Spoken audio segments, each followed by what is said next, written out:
महाराज राजा दशरथ कह रहे हैं कि राम ट्रस्ट की संपत्ति है और ट्रस्ट की संपत्ति को अकेले दान नहीं किया जा सकता है। मुनियों के धन हैं और जन के सर्वस्व हैं और शिव जी के प्राण हैं। मुनि जन धन और सर्वस्व शिव प्राणा। इतने लोगों का अधिकार है, इतने लोगों के अधिकार के बाद वे मेरे बेटे हैं। अच्छा, श्री वशिष्ठ जी ने कहा कि ट्रस्ट की संपत्ति को दान तो नहीं किया जा सकता अकेले, लेकिन हाँ, आप ट्रस्ट में जिस पद पर बैठे हैं उस पद को जरूर दिया जा सकता है। तो महाराज राजा दशरथ जिस पद पर बैठे थे अब वही पद दे रहे हैं श्री विश्वामित्र जी महाराज को कि मेरे प्राण नाथ सूत दो, मेरे प्राण नाथ सूत दो, मेरे प्राण नाथ सूत दो, मेरे प्राण नाथ सूत दो, तुम मुनि पिता आन नहीं को, तुम मुनि पिता आन नहीं को।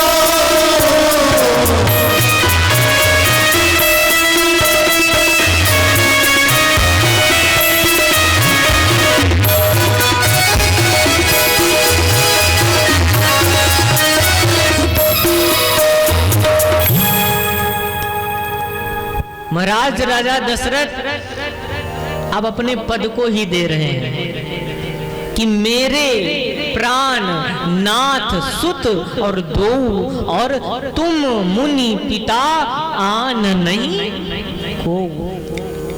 राम जी का और लक्ष्मण जी का हाथ पकड़ करके श्री विश्वामित्र जी महाराज के हाथों में दे रहे हैं और कह रहे हैं कि अब आज इसी समय से आप इनके पिता हैं। अब जब राम जी को पा गए श्री विश्वामित्र जी महाराज तो बहुत प्रसन्न हुए और राम जी को लेकर के चले। राम जी को लेकर के जब चले तो राम जी ने कहा कि गुरुजी अगर आपकी आज्ञा हो तो हम अपनी माता को प्रणाम करके आ जाएं, उनसे आज्ञा लेकर के आ जाएं। तो विश्वामित्र जी महाराज ने सोचा कि पिताजी ने तो देने में इतनी देरी लगाई और कहीं माता जी के पास चले गए तो फिर तो वापस आना ही नहीं है, हा? क्योंकि बेटों को प्रेम माँ से होता है और उससे 2 गुना प्रेम माँ को अपने बेटे से होता है। तो विश्वामित्र जी महाराज ने सोचा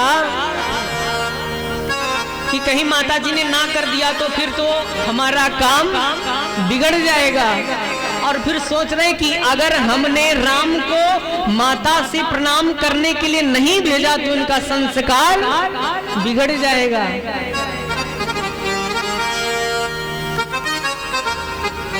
अगर नहीं भेजा तो संस्कार बिगड़ जाएगा, और भेज दिया तो फिर हमारा काम बिगड़ जाएगा। जैसे ही श्री विश्वामित्र जी महाराज ने कहा कि अगर नहीं भेजा तो संस्कार बिगड़ जाएगा और भेज दिया तो मेरा काम बिगड़ जाएगा, मेरे राम ने उत्तर दे दिया कि बाबा गुरुजी अगर आपने भेज दिया तो फिर अगर जीवन में हमारे और आपके संस्कार जिंदा रहेंगे तो आपका बिगड़ा हुआ भी काम बन जाएगा। अगर संस्कार जिंदा रहेंगे तो बिगड़ा हुआ काम बन जाएगा। हमारा भारत देश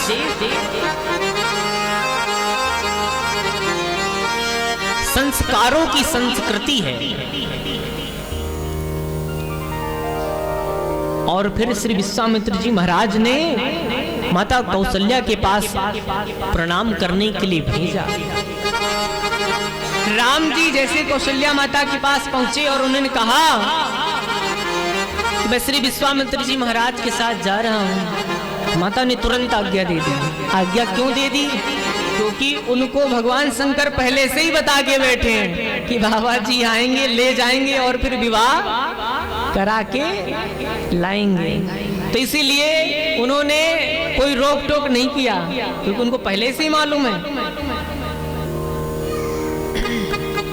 माता से आज्ञा ली और श्री विश्वामित्र जी महाराज राम और लक्ष्मण को लेकर के चले। कि भजो दशरथ नंदन जनक लली, भजो दशरथ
श्री विश्वामित्र जी महाराज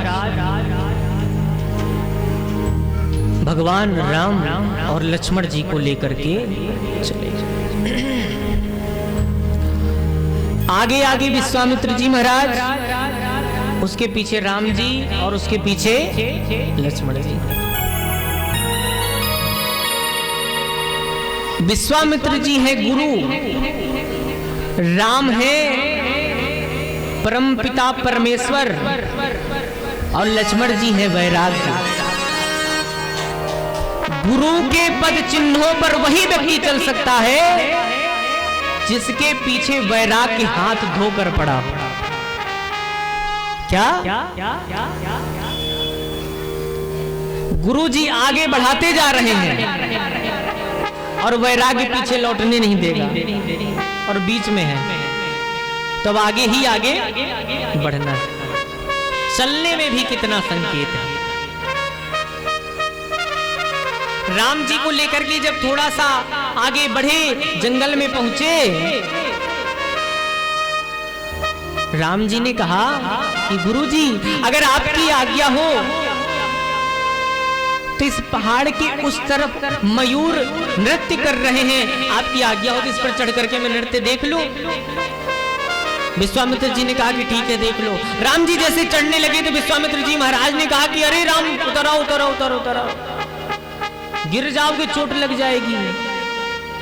राम जी उतर आए, थोड़ा सा फिर से आगे बढ़े। राम जी ने कहा गुरुजी ये तालाब में बहुत प्यारे प्यारे कमल के फूल खिले, आपकी आज्ञा तो एक फूल तोड़ लूं। विश्वामित्र जी ने कहा कि तोड़ लो। विश्वामित्र जी महाराज ने कहा कि तोड़ लो। और जैसे राम तालाब के अंदर जाने लगे पुष्प को तोड़ने के लिए, वैसे विश्वामित्र जी महाराज ने कहा कि अरे राम वापस आ जाओ, डूब जाने का डर है। तो राम ने कहा कि गुरुजी, अभी तो आप मेरे पिताजी को बहुत उपदेश दे रहे थे कि तजहु मोह अज्ञान, अब आपके अंदर मोह कहाँ से आ गया? अभी तो आप बहुत बता रहे थे कि आपके जो बेटे हैं वो सर्वेश हैं, अब आपके अंदर मोह कहाँ से आ गया? परमात्मा कहीं पहाड़ों से गिर के मरता है? परमात्मा कहीं तालाब में डूबता है? आपको क्या हो गया है? विश्वामित्र जी महाराज ने कहा कि राम, ये बात सत्य है कि मैं आपके पिता को उपदेश दे रहा था, लेकिन जिस समय मैं उपदेश दे रहा था ना, उस समय मेरे मन में मोह नहीं था, फिर ये मोह कहां से आ गया? विश्वामित्र जी महाराज ने कहा कि मोह तो तब आ गया कि जब आपके पिताजी ने आपका हाथ मेरे हाथ में देते हुए ये कह दिया कि तुम मुनि पिता आन नहीं को, अब आज से आप ही इनके पिता हैं, और जैसे कहा वैसे ही मेरे हृदय में मोह आ गया। थोड़ा सा आगे बढ़े,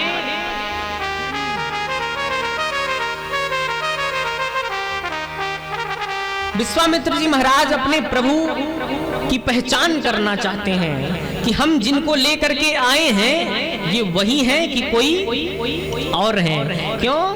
क्योंकि राम जी और भरत जी का स्वरूप इतना मिलता है ना कि कोई अगर सामने खड़ा कर दिया जाए और कहा जाए कि अब बताओ राम कौन है और भरत कौन है, तो कोई बता नहीं सकता है। तो वे पहचान करना चाहते हैं कि दशरथ जी ने मुझको राम को ही दिया है या फिर मुझे भरत को दे दिया है। अब पहचान कैसे करेंगे? अगर विश्वामित्र जी महाराज चाहते तो वे अपने आश्रम किसी और भी रास्ते से चले जाते, लेकिन अब उस रास्ते से जा रहे हैं जिस रास्ते में ताड़का मिलती है, उसी रास्ते से जा रहे हैं। और वहां पर जब राम को लेकर के पहुंचे और ताड़का जब खड़ी हुई और भगवान ने क्रोध करके बाण निकाला और एक ही बाण में ताड़का का वध कर दिया, और बाबा ने चौपाई लिखी कि एक ही बाण प्राण हर लीना, एक बाण हर लीना, दीन दानी देहि निज पद दीना, दीन दानी निज पद दीना, दीन दानी देहि निज पद दीना, दीन दानी निज पद दीना।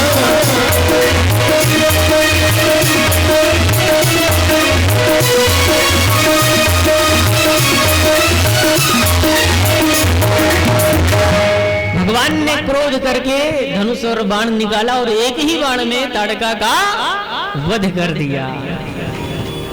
एक ही बाण और प्राण हर लीना, एक ही बाण में प्राण हर लिया।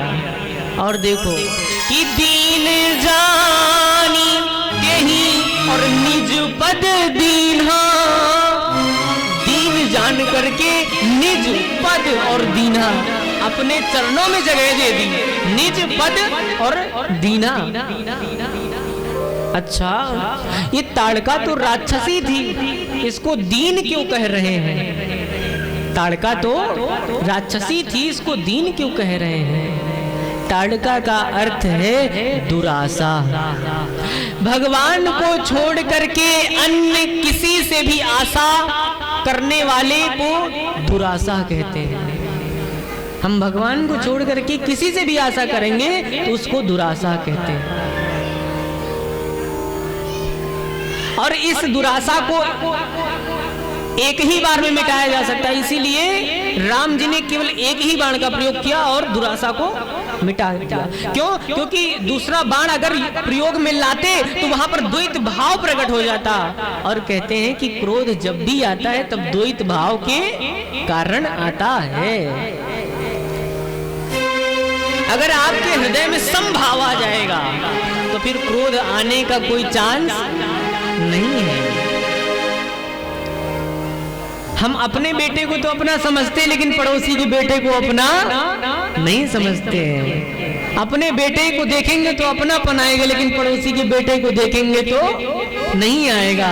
बस यही क्रोध होता है। हमारा बेटा गलती कर जाएगा तो हम कुछ नहीं करेंगे, लेकिन अगर पड़ोसी का बेटा गलती कर जाएगा तो हम तुरंत क्रोध करेंगे और तुरंत शिकायत लेकर पहुंचेंगे।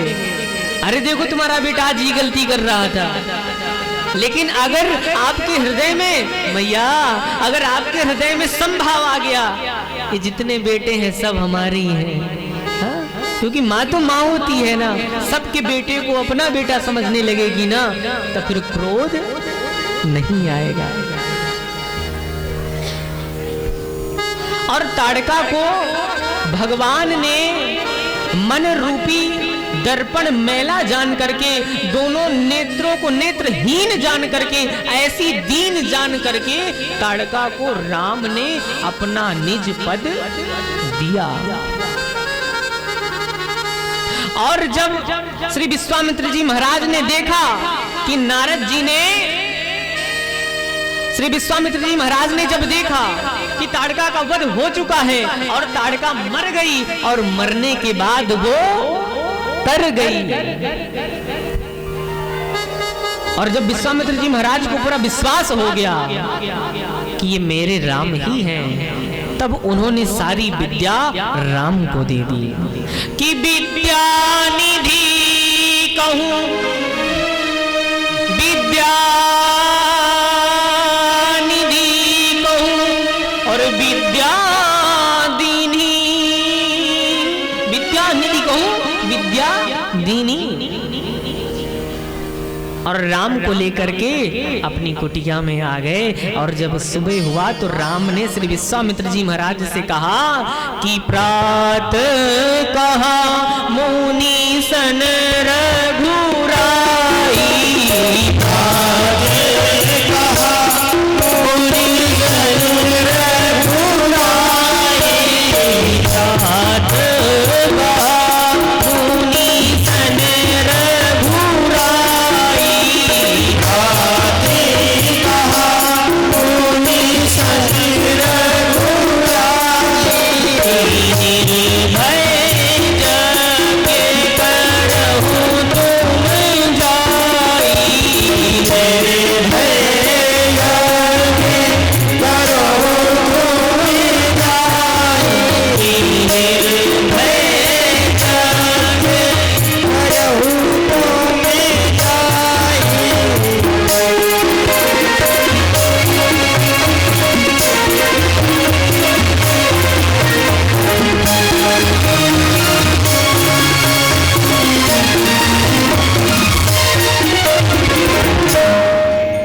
राम ने श्री विश्वामित्र जी महाराज से कहा कि प्रात कहा मुनिसन और रघुराई और निर्भय यज्ञ करहु तुम जाई।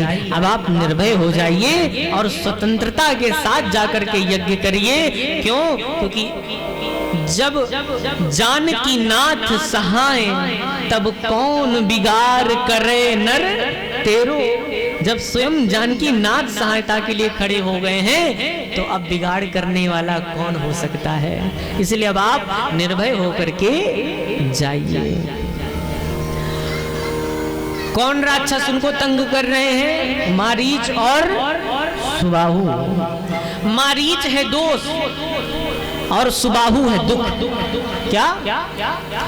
मारीच का अर्थ है दोष और सुबाहु का अर्थ है दुख। दुख तो मिट गया लेकिन दोष मिटा नहीं, अधमरा रहा। क्या? बगैर फर के बाण लगा इसीलिए अधमरा रहा, मरा नहीं। अच्छा, ये तो सरकार की लीला थी कि कब किसको मारना है और कब किसको नहीं मारना है। मारीच को अभी लीला में आगे और एक जगह लीला में पाठ दिया गया है, इसीलिए मारीच को मारा नहीं, अधमरा छोड़ दिया। क्या? मारीच को मारा नहीं, अधमरा छोड़ दिया। अच्छा, मारीच है दोष और सुबाहु है दुख। दुख तो मिट गया लेकिन दोष बचा रहा। और यही दोष आने वाले समय में राम के जीवन में दुख का कारण बना। हमारे और आपके जीवन में दुख चाहे जितना हो, लेकिन दोष नहीं होना चाहिए। हमारे और आपके जीवन में दुख चाहे जितना हो, लेकिन दोष नहीं होना चाहिए। दुख काटा जा सकता है, लेकिन दोष को मिटाया नहीं जा सकता है। अगर आपके जीवन में दोष बचा रहा, तो आपका जब तक जीवन है वह दोष आपको पल पल दुख देता ही रहेगा। और यही दोष राम जी के जीवन में भी दुख बन करके आया।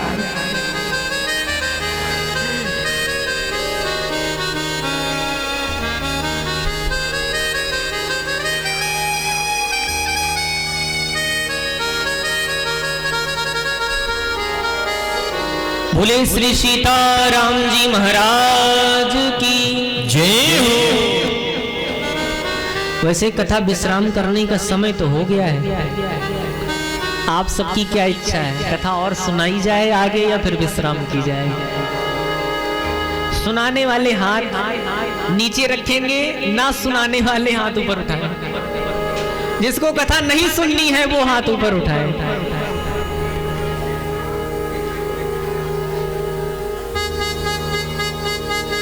सब लोग सुनना चाहते हैं। अच्छा, बेचारे सोच रहे हैं कि हाथ उठा दिया तो फिर तो गड़बड़ हो जाएगी, फिर तो पता चल जाएगा कि हम उतनी देर से बैठे तो हैं लेकिन कथा नहीं सुन रहे। सभी लोग सुनना चाह रहे हैं। चलो एक छोटी सी घटना सुना देते हैं, उसके बाद फिर अपनी वाणी को विराम। बहुत ही भव्य और दिव्य अभी महाकाल के दर्शन करेंगे, क्योंकि आज हमारे भूत भावन भगवान शंकर आए थे राम जी के दर्शन करने के लिए, इसलिए आज हम सभी लोग भोले बाबा की झांकी का दर्शन करेंगे। लेकिन उससे पहले इस बात पर मैं और थोड़ा सा भाव दे दूं कि जीवन में प्रेम के सिवा और कुछ नहीं होना चाहिए। अगर प्रेम रहा तो फिर सब कुछ रहा। अगर प्रेम रहा ना तो जीवन में आपको किसी और बात की चाहना नहीं होगी।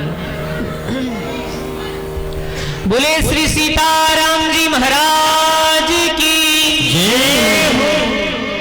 कुछ क्षण के लिए, कुछ पल के लिए एक शांत भाव के साथ एक चित्त होकर के कथा को श्रवण करो। श्रीधाम वृंदावन की घटना सुनाते हैं कि परमात्मा प्रेम में आकर के क्या कर सकता है। परमात्मा प्रेम में आकर के क्या कर सकता है। परमात्मा सर्वत्र समान रूप से व्याप्त है। हरि व्यापक सर्वत्र समाना, और प्रेम ते प्रगट हो ही मैं जाना। प्रेम में परमात्मा भक्त का भी भक्त बनने के लिए तैयार है। अगर आपके हृदय में प्रेम आ गया ना, तो मेरे राम अपने भक्तों के भी भक्त